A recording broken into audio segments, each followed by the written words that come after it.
My name is John Gordon Jr., and I'm the founder of Boys Grow, located in Kansas City, Missouri. And Boys Grow, we teach entrepreneurship to urban youth through agriculture. So we have a 10-acre farm plot in South Kansas City, and our young guys come out and work on the farm and get paid, and they grow produce and create value-added products and sell produce back to local restaurants. When the young guys apply to be a part of the program, they have to choose between culinary, construction, and agriculture.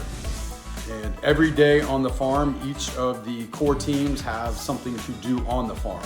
So for instance, the agriculture, the farming team, they're picking the food for the restaurants, but they're also picking the food for us.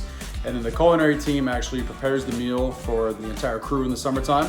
And the construction team are fixing fences and doing a variety of things on the farm. So each team has the opportunity to learn a vocational skill within the 2 years they're out here, but then also add to what we're doing as an organization and as a family on a daily basis. I worked in the juvenile court system in Northern California and had a young man that was shipped off to a small, functional homesteading farm. I went to go visit him a month or two later, and he kind of came running out and he shook my hand, and he just had a whole different disposition, a whole different attitude. The therapeutic value of actually getting dirty and getting your hands in the dirt and being outside and feeling the heat and feeling the cold and being a part of the elements, it grounds us in a way and it keeps us human in a way. Having the ability to work in those environments with other people creates relationships. You know, Kansas City, like a lot of other cities in the US, can be a very violent place to live, and our homicide rate is not the best. We're not naive to think that our program is gonna curb violence in that way, but what we can do is offer a safe haven and offer a home away from home and a brotherhood and a community. This is a good opportunity for our young men to be a part of something positive.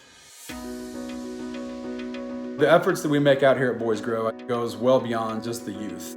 From what we have seen, the more pride that a kid takes in something positive that he's doing, the better it is for everyone. So we've heard from the family members of our boys how much of a change that they've seen in them based on just getting up to go to school on time or doing their homework or kind of a variety of things. So even though our program is very centered on the actual youth that we serve, it holds extreme value in the community as well.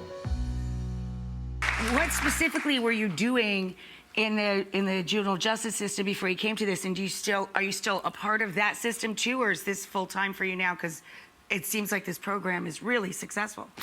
Yeah, it's full time. Yeah, it's full time now. Yeah, I worked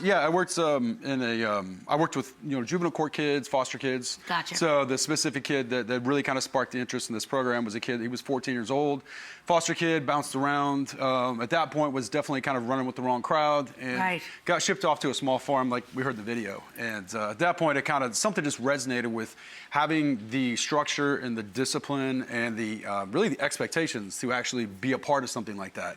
So he had his own goat, his own garden plot. I love it. So, and I love that you talked so much about that, about the connection once they start communicating with each other and learning not only life skills, but human skills. The whole world now is all about swiping or, who likes who and whatever. It's so great to see you're building actual communities for these young men. Our friends at Palm, wonderful, and I do think that Palm is wonderful. John uses palm juice and cocktail making and all of that. I eat tons of pomegranate. But anyway, they are wonderful because they're giving you $10,000.